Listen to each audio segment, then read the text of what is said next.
Hello friends, 555 शक्ति channel में मैं रत्ना आप सभी का स्वागत करती हूँ। आज के वीडियो में फ्रेंड्स मैं बात करूँगी कि हारमोनियस रीयूनियन के बाद क्या होता है।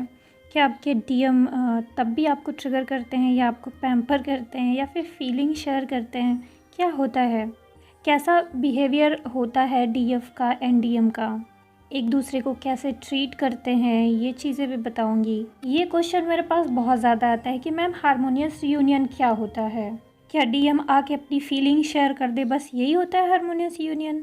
तो सबसे पहले आज वीडियो चलिए स्टार्ट करते हैं। उसमें मैं बताऊंगी सबसे पहले हारमोनियस रीयूनियन होता क्या है। हारमोनियस मतलब हारमनी, पीस, एक दूसरे को सपोर्ट करना, एक दूसरे को ट्रिगर नहीं करना, बहुत ज़्यादा लड़ाई झगड़ा नहीं होना, एक्सपेक्टेशन सारी आपके अंदर से ख़त्म हो, एक दूसरे से आप दोनों को लव हो और दोनों एक दूसरे का सपोर्ट करें। दोनों की कंडीशन चाहे जैसे भी हो, सिचुएशंस चाहे जैसी भी हो। फेमिनाइन की लाइफ में भी बहुत सारी प्रॉब्लम हो सकती है जब आप लोगों का हारमोनियस यूनियन हो उस समय। मैस्कुलाइन की लाइफ में भी हो सकता है उस समय बहुत सारी प्रॉब्लम चल रही हो, लेकिन फिर भी जब हारमोनियस यूनियन होता है तो दोनों की सिचुएशन चाहे जो भी हो, जो दोनों चाहे जिस भी बुरी परिस्थिति से गुजर रहे हों, लेकिन दोनों एक दूसरे का सपोर्ट करते हैं, दोनों एक दूसरे ट्रिगर नहीं करते, एक दूसरे को समझते हैं। फीलिंग भी, जहाँ तक शेयर करने वाली बात है, फीलिंग भी शेयर करते हैं, लेकिन फीलिंग शेयर करने से हारमोनियस रीयूनियन का कोई लेना देना नहीं है। बहुत सारे डिवाइन मैस्कुलाइन ऐसे होते हैं जो अपनी फीलिंग शेयर नहीं करते, फिर भी उनका रिलेशनशिप है काफ़ी समय तक बिल्कुल हारमोनियस रहता है। मतलब दोनों एक दूसरे को ट्रिगर नहीं करते, दोनों एक दूसरे को सपोर्ट करते हैं, दोनों एक दूसरे की बात सुनते हैं, मानते हैं, एक दूसरे की डिसरिस्पेक्ट नहीं करते हैं। और वहीं देख लीजिए बहुत सारे ऐसे ट्विन भी हैं जो, बहुत सारे ऐसे डीएम हैं एक्चुअली, जो आते हैं बहुत ज़्यादा इनर वर्क करने के बाद आते हैं, डीएफ को अपनी सारी फीलिंग शेयर करते हैं और चौथे दिन गायब हो जाते हैं, या फिर से उसकी डिसरिस्पेक्ट करके गायब होते हैं डीएफ की, या फिर से उसे ट्रिगर करते हैं किसी न किसी बात को लेके। या फेमिनाइन के अंदर ही बहुत ज़्यादा एक्सपेक्टेशन होता है तो वो पूछती है अपने डीएम से या बहुत सारा प्रेशर डालती है तो उसके डीएम भी ट्रिगर हो जाते हैं, वो भी ट्रिगर हो जाती है, फिर से सेपरेशन क्रिएट हो जाता है। तो फीलिंग, अगर डीएम आए और अपनी फीलिंग शेयर कर दे तो ये सिर्फ हारमोनियस यूनियन नहीं हुआ। हारमोनियस यूनियन मतलब यूनियन जो है वो हारमोनियस होना भी चाहिए। हारमोनियस मतलब कि सामंजस्यपूर्ण, मतलब इसकी जो हिंदी होती है वो सामंजस्यपूर्ण होती है। मतलब सामंजस्यपूर्ण का मतलब बैलेंस, एक ऐसा रिलेशनशिप जिसमें बैलेंस हो। दोनों को रिलेशनशिप में कैसे सामंजस्य बिठाना है, मतलब कैसे बैलेंस करना है, वो दोनों को आ जाता है। दोनों ही एक दूसरे के ऊपर हावी नहीं होते, दोनों ही एक दूसरे को ट्रिगर नहीं करते, दोनों ही एक दूसरे का रिस्पेक्ट करते हैं, दोनों ही एक दूसरे का सपोर्ट करते हैं, सिचुएशन चाहे जैसी भी हो। अब इसका मतलब ये नहीं कि डीएम आपको कमिटमेंट नहीं दे सकता तो वो बाध्य है आपको कमिटमेंट देने के लिए, इसका मतलब ये नहीं।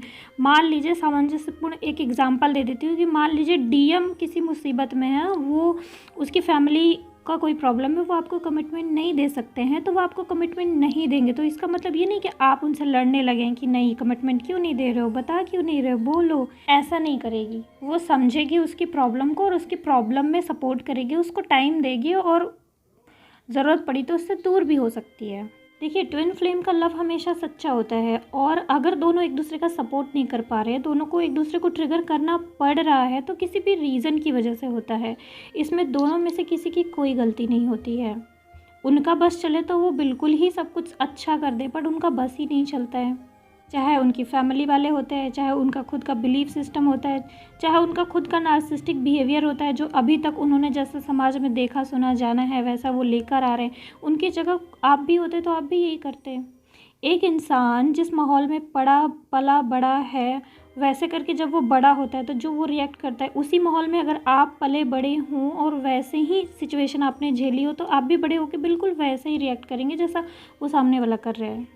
ठीक है फ्रेंड्स, तो इसीलिए जज नहीं करना है किसी को, सिर्फ अपने आप को सुधारना है, अपने आप को समझना है, सामने वाले को नहीं समझाना है। उसको समय दीजिए, उसको सुधरने का मौका दीजिए, उसकी अपनी प्रॉब्लम है, वो अपने अकॉर्डिंग अपनी प्रॉब्लम सॉल्व करे, क्योंकि खुशी की ज़रूरत तो उसे भी है, आप ही को थोड़ी ना है। उसने कमिटमेंट आपको नहीं दी तो आप ही का नुकसान थोड़ी ना, उसका भी नुकसान है।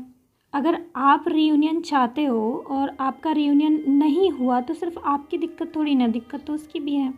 तो अगर वो अपनी लाइफ में बैलेंस क्रिएट कर सकता है, वो अपनी लाइफ में रह सकता है, तो आप भी रह सकते हैं। आपको भी ऐसा कुछ करना चाहिए जिससे कि आप भी अपनी लाइफ में बिल्कुल स्टेबल हो सकें। आप जब उस इंसान को आपकी ज़रूरत नहीं है, वो खुश है, तो आपको भी खुश रहने का तरीका ढूंढना चाहिए, है ना। ये होता है डिपेंडेंट नहीं होना, मतलब आप उस पर डिपेंडेंट नहीं है और वो आप पे डिपेंडेंट नहीं है। और इंडिपेंडेंट होके ही, बिना किसी से एक्सपेक्टेशन कोई रखे ही, हम राइट डिसीजन ले सकते हैं और लाइफ में आगे बढ़ सकते हैं। जहाँ हम किसी पे डिपेंडेंट हुए वहीं मैटर सारा ख़राब हो जाता है। तो समझ में आ गया होगा कि हारमोनियस यूनियन का क्या मतलब है। हारमोनियस रीयूनियन जब भी होता है उसमें कपल्स चाहे एक दूसरे से अपनी फीलिंग शेयर कर सकते हैं, एक दूसरे का सपोर्ट कर सकते हैं, एक दूसरे के साथ आगे भी बढ़ सकते हैं। ऐसा कुछ भी मैं नहीं कह रही हूँ कि हारमोनियस यूनियन होने के बाद दोनों अलग ही हो जाते हैं, अपनी अपनी ज़िंदगी में मूव ऑन करते हैं, ऐसा नहीं। बहुत सारे कपल ऐसे हैं जिनको अपनी ज़िंदगी में मूव ऑन करना पड़ता है, क्योंकि उन दोनों की आपस में शादियाँ कहीं और हुई रहती हैं, तो वो भी सामंजस्य बिठा के, वो भी एक दूसरे की सिचुएशन को समझते हुए उस रिलेशनशिप को बिल्कुल हारमोनी के साथ आगे लेके जाते हैं। वहीं जो कपल्स एक दूसरे से शादी कर सकते हैं, वो हारमोनियस के यूनियन के बाद एक दूसरे से शादी करना भी बोल सकते हैं, एक दूसरे का सपोर्ट करके दोनों एक साथ आगे भी बढ़ सकते हैं। बहुत सारे लोग एक दूसरे से अलग भी हो जाते हैं, लेकिन जो भी सिचुएशन रहती है हारमोनियस यूनियन के बाद, दोनों एक दूसरे का सपोर्ट करते हुए, एक दूसरे को समझते हुए ही डिसीजन लेते हैं, और वो डिसीजन हमेशा पीसफुल होता है, मतलब अच्छा होता है। दोनों उस डिसीजन से दुखी या परेशान नहीं होते, दोनों को वो सिचुएशन एक्सेप्टेबल होती है। अगर आपके डीएम के साथ आपका ऐसा रीयूनियन हुआ है जिसमें आप दोनों एक दूसरे को ट्रिगर नहीं करते, एक दूसरे को सपोर्ट करते हैं, अच्छा फील होता है आपको, वो अपनी लाइफ में जो भी कर रहा है आपको कोई दिक्कत नहीं है, आप अपनी लाइफ में जो भी कर रहे हैं आपको भी कोई दिक्कत, आपको अपने डीएम की कोई बात बुरी नहीं लगती, उसको भी आपकी कोई बात बुरी नहीं लगती, जो आपके साथ सिचुएशन है उसको भी उससे ट्रिगर नहीं मिलता, उसकी लाइफ में जो सिचुएशन चल रहा है उससे भी आपको कोई ट्रिगर नहीं मिलता, उसके डिसीजन से आपको कोई प्रॉब्लम नहीं, आपके डिसीजन से उसे कोई प्रॉब्लम नहीं, या अगर सामंजस्य और अच्छा है, साथ आगे बढ़ना चाहते हैं, तो दोनों एक दूसरे का साथ दे के आगे बढ़ सकते हैं। तो यही होता है हारमोनियस यूनियन। अब अगर ये समझ में आए कि हारमोनियस यूनियन होता क्या है, तो आपको अभी तक ये तो समझ आ ही गया होगा कि ट्रिगर करते हैं कि नहीं डीएम। ट्रिगर नहीं करते हैं डीएम, हल्का फुल्का देखिए, ट्रिगर तो होगा ही पूरी लाइफ टाइम। जहाँ चार बर्तन है, जहाँ रिलेशनशिप है, वहाँ पे थोड़ा बहुत नोक झोंक तो होता है, लेकिन स्टेबिलिटी और जो एक दूसरे को समझना, वो चीज़ ज़्यादा होती है। अब ऐसा सोच लीजिए कि ऐसा रीयूनियन आपका हो जाए जिसमें उसके बाद तो कभी लड़ाई हो ही ना, उसके बाद तो आपके डीएम कभी आपको कुछ बोले ही ना, कभी गुस्सा दिलाए ही ना, ऐसा पॉसिबल नहीं है। ऐसा तो किसी भी रिलेशनशिप में पॉसिबल नहीं है। थोड़ी बहुत चीज़ें तो होती हैं, थोड़ा बहुत नोक-झोंक तो होता है, हर रिलेशनशिप में होता है, तो वही थोड़ा बहुत इधर भी होगा। लेकिन हाँ, जो इतना ज़्यादा जो झगड़ा होता था, इतना ज़्यादा जो ट्रिगर करते थे डीएम, इतना ज़्यादा जो डिसरिस्पेक्ट करते थे कि ब्लॉक करके ही चले जाते हैं, वो सब नहीं होगा। ऐसा नहीं होगा कि वो ब्लॉक करके चले जाएंगे, कि वो आपकी डिसरिस्पेक्ट करेंगे, जब भी आप उनके पास जाओगे वो आपको भगा देंगे या उल्टा सीधा बोलेंगे, ऐसा कुछ भी नहीं होगा। अगर वो कुछ जाने अनजाने बोल भी देते हैं तो उसका आपको कोई फ़र्क नहीं पड़ेगा, आप बिल्कुल नॉर्मल रहेंगे, और दोबारा फिर से अगर आपको उनसे बात करनी हो, आप बिल्कुल पीसफुली उनसे बात कर पाएंगे बिना पिछली बातों को जज किए। और आपके डीएम भी जब भी आपसे बात करेंगे बिल्कुल फ्रेश, बिल्कुल कोई भी पुरानी बातों का झंझट नहीं, कोई पुरानी बातों की यादें नहीं, कोई शिकायतें नहीं, इतनी ज़्यादा शिकायतें भी नहीं रहती एक दूसरे से। डीएफ का कैसा बिहेवियर हो जाता है? डीएफ का बिहेवियर बिल्कुल नॉर्मल हो जाता है, वो अपने डीएम की किसी भी बात से ट्रिगर नहीं होती हैं। उनके डीएम उनको छोड़ के चले जाएं या उनके ऊपर गुस्सा कर दें या उनको चार बातें सुना दें, फिर भी उनको कोई फ़र्क नहीं पड़ता है। ऐसा लगता है जैसे उसको कोई मतलब ही ना हो, या फिर वो कुछ भी ट्रिगर कर रहे हैं उसको कोई फ़र्क ही नहीं पड़ रहा हर्ट में, ऐसा। बाकी सारे लोगों से उसको ट्रिगर होता रहेगा, ऐसा नहीं है, कभी कहीं और ट्रिगर हो सकता है, लेकिन चूंकि उसने अपने ऊपर इतना काम किया, उसको समझ में आता है रिलेशनशिप को कैसे चलाना है, अनकंडीशनल लव करना है, एक्सपेक्टेशंस नहीं रखनी है, एक रिलेशनशिप को कैसे बैलेंस कंडीशन में लेके जाया जाता है, उसको समझ आ जाता है इतना सारा इनर वर्क करने के बाद, तो ज़्यादा वो भी एक्सपेक्टेशन नहीं रखती है और बिल्कुल पीसफुल रहती है। अगर आप भी अपने डीएम से अभी भी ट्रिगर हो रहे हैं तो मतलब आपका हारमोनियस यूनियन नहीं हुआ है।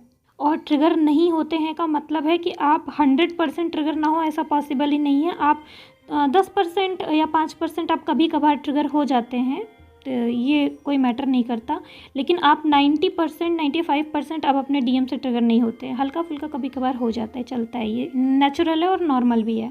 डीएम का भी बिहेवियर ऐसा हो जाता है कि वो आपको पीसफुल फील कराते हैं, आपको ट्रिगर नहीं करते हैं। जो गलतियाँ उन्होंने पहले करी वो गलतियाँ अब नहीं दोहराते हैं।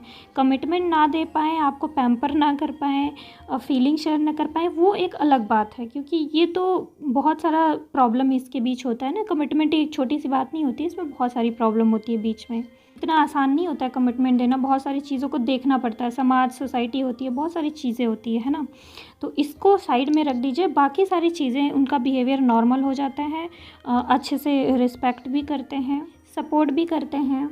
और बहुत सारे डीएम हैं जो फीलिंग भी एक्सप्रेस करते हैं, बात भी करते हैं। कुछ डीएम कमिटमेंट भी देते हैं, कुछ डीएम अगर कमिटमेंट नहीं दे पा रहे हैं तो क्या प्रॉब्लम है, ये सारी चीज़ें डिस्कस करते हैं। रिलेशनशिप में उन्होंने पिछली जो भी गलतियां करी उसके लिए सॉरी भी बोलते हैं, और आगे से आपको हमेशा अप्रिशिएट करते हैं, आपको पूरा सम्मान देते हैं और सपोर्ट करते हुए ही चलते हैं आगे। कुछ लोग ना हारमोनियस यूनियन का मतलब ये समझ लेते हैं कि डीएम रोज़ रोज़ फ़ोन कॉल करके बातें करे, कहीं और गायब ना हो। 2-3 दिन के लिए भी अगर कहीं चले जाते हैं तो उनको दिक्कत हो जाती है। हमेशा वो अपनी फीलिंग शेयर करे, कमिटमेंट उनको दे, उनसे शादी करने के लिए राज़ी हो जाएं, है ना, और उनकी सारी बातें माने। इवन वो कहें कि नहीं स्पिरिचुअलिटी में आगे बढ़ो तो वो भी उनकी बात माने, या अगर वो कुछ और कह दे तो वो भी उनकी बात माने। इसको कुछ लड़कियां रीयूनियन, हारमोनियस यूनियन कहती हैं। नहीं, वो बाध्य नहीं है आपकी बातें मानने के लिए। आप अपनी ज़िंदगी में जैसे आगे बढ़ना चाहती हैं वैसे बढ़ सकती हैं। आप अपने डीएम को छोड़ दीजिए, वो अपनी लाइफ में जैसे भी आगे बढ़ना चाहते हैं, ये उनका पर्सपेक्टिव है, वो अपने हिसाब से आगे बढ़ें, आप उन्हें फोर्स नहीं कर सकते। बट कुछ डिवाइन फेमिनाइन इसी को हारमोनियस यूनियन मानती हैं, तो वो फोर्स करने लगती हैं कि अरे मेरा तो डीएम आ गया है बट ये वो कमिटमेंट नहीं दे रहा, बट वो फीलिंग शेयर नहीं कर रहा, बट वो ये नहीं कर रहा, वो नहीं कर रहा, पैम्पर नहीं कर रहा, रोज़ कॉल नहीं करता। तो इसमें वो काम ख़राब कर लेती हैं और क्या करती हैं, उसको फोर्स करने लगती हैं, उसको प्रेशर देने लगती है, तुम ये मेडिटेशन करो, ये काम करो, वो काम करो, मुझे कमिटमेंट दो, शादी के लिए क्यों नहीं मान रहे हो, घर पे बात करो, ये सारी चीज़ें करने लगती हैं। इसी की वजह से वो रिलेशनशिप हारमोनियस नहीं हो पाता। सबसे पहले आपको एक रिलेशनशिप में बैलेंस बना के चलना होता है, एक दूसरे की प्रॉब्लम को समझते हुए उसको भी अप्रिशिएट करना होता है ना, उसे समय देना होता है, उसको समझना होता है। अगर आप ये चीज़ें नहीं कर रही हैं, उससे बहुत ज़्यादा एक्सपेक्टेशन रख रही हैं स्टार्टिंग में ही, तो ये सही नहीं है और इससे रिलेशनशिप बिल्कुल ही हारमोनियस नहीं होगा। अगर आप ऐसा कर रही हैं तो इसका मतलब कि आप ही उस रिलेशनशिप को हारमोनियस नहीं होने दे रही हैं। अगर आप लोग थोड़ा सा भी इस बात को सोचे तो आपको समझ में आएगा कि कमिटमेंट देना या ट्विन फ्लेम की शादी होना कितना मुश्किल होता है। शादी होने के लिए तो यही करना पड़ेगा ना कि फैमिली वाले भी राज़ी हों और समाज, सोसाइटी, ये सारे बिलीफ सिस्टम वगैरह उसको क्लियर करा जाए, तब हो शादी। तो इसमें थोड़ा समय लगता है, तो हमेशा आप स्पेस दें, टाइम दें, है ना, चीज़ों को चेंज होने का। और चेंज भी ऑटोमेटिक अचानक से नहीं होता, समय लगता है। समाज, सोसाइटी सबको बदलने में समय लगता है, बिलीफ सिस्टम लोगों का चेंज होने में समय लगता है। तो आप एक अपनी रिलेशनशिप को एक हारमोनियस रिलेशनशिप में कन्वर्ट करें और उसको एक हारमोनी की तरह चलने दें आगे। और जो चीज़ें जब होनी हो उसको ईश्वर पे छोड़ दें, गॉड पे छोड़ दें, और ये चीज़ें होती रहेंगी धीरे धीरे करके। जब आप इनर वर्क कर लेंगे, जब ऐसा समय आएगा, जब डिवाइन टाइम आएगा, तो वो चीज़ें ऑटोमेटिक होंगी। बट अगर आप शुरुआत में ही बहुत ज़्यादा डीएम से एक्सपेक्टेशन कर लेंगे, उनको ट्रिगर करेंगे और अपने रिलेशनशिप को, यानी अपनी उनके साथ जो भी रिलेशनशिप आपका है, जो भी यूनियन है, उसको हारमोनियस नहीं बनाएंगे, तो ऑटोमेटिक सारी चीज़ें ख़राब होने लगती। फिर ईश्वर भी देखते हैं और कहते हैं कि ये क्या चल रहा है इनके बीच, अभी तो इनको और ज़्यादा इनर वर्क करने की ज़रूरत है, अभी तो इनको और ज़्यादा समझने की ज़रूरत है। तो वहीं से फिर आपकी जर्नी थोड़ा सा और डिले कर दी जाती है और आपका रीयूनियन होने के बाद भी वो रीयूनियन हारमोनियस यूनियन नहीं हो पाता। और अगर आप में से कुछ लोगों ने ये हारमोनियस यूनियन अचीव कर लिया है, तो अब अपनी लाइफ में सिंपली आपको आगे बढ़ना होता है, उन सारी सिचुएशन को एक्सेप्ट करते हुए अब कुछ और कीजिए। जैसे कि इन सब चीज़ों पर ध्यान हटा के आप स्पिरिचुअलिटी में अपना ग्रो कीजिए, अपने सोल पर्पस में अपना ध्यान लगाइए कि ऐसे सोचिए कि कैसे समाज के लिए, सोसाइटी के लिए हम कुछ ऐसा कर सकते हैं जिससे कि सबका भला हो। बस यही चीज़ें करनी होती है उसके बाद। तो क्या हमेशा आपको डीएम में ही स्टक रहना है क्या कि चलो अच्छा अब हारमोनियस यूनियन हो गया, अच्छा अब ये कमिटमेंट देंगे, अच्छा अब ये हमारी शादी हो जाएगी, चलिए शादी भी हो गई, तो अच्छा अब ये मेरा ख्याल ठीक से रख रहे हैं कि नहीं, कहीं ये हमको ट्रिगर तो नहीं कर रहे हैं, कहीं ये मुझे डांट तो नहीं रहे हैं, कहीं ये फिर से रन तो नहीं कर रहे हैं, इन्हीं सब चीज़ों में रहना है क्या? इसके अलावा भी हमें सोचना है कुछ अलग करने के बारे में, कुछ सोशल वर्क करने के बारे में, सोल पर्पज़ के बारे में। बेसिकली आप अपने लिए क्या कर सकते हैं, आप कैसे इंडिपेंडेंट बन सकते हैं, उन चीज़ों के बारे में सोचिए। और साइड में अपने लिए थोड़ा सा आधा घंटा 1 घंटा निकाल के इनर वर्क करते रहिए और अपने आप को बिल्कुल बैलेंस करके चलते रहिए। वो तो डिवाइन टाइमिंग जब आएगा शादी करने का या उसके कमिटमेंट देने का, तो वो ऑटोमेटिक गॉड मिरेकल करेंगे और वो हो जाएगा। सब कुछ छोड़ के सिर्फ इसी चीज़ का वेट करने से भी तो कुछ नहीं होगा। आपको अपनी लाइफ में तो आगे बढ़ना ही पड़ेगा, कुछ ना कुछ और तो करना ही पड़ेगा। तो आई होप फ्रेंड्स कि आपको बहुत सारी चीज़ें यहाँ पे क्लियर हुई होंगी कि क्या DMDF का बिहेवियर होता है और हार्मोनियस यूनियन होता क्या है। ठीक है, बहुत सारी चीज़ें मैंने डिस्कस कर ली। तो चलिए फ्रेंड्स, आज के लिए बस इतना ही। Okay bye. ओम नमः शिवाय, ओम साई।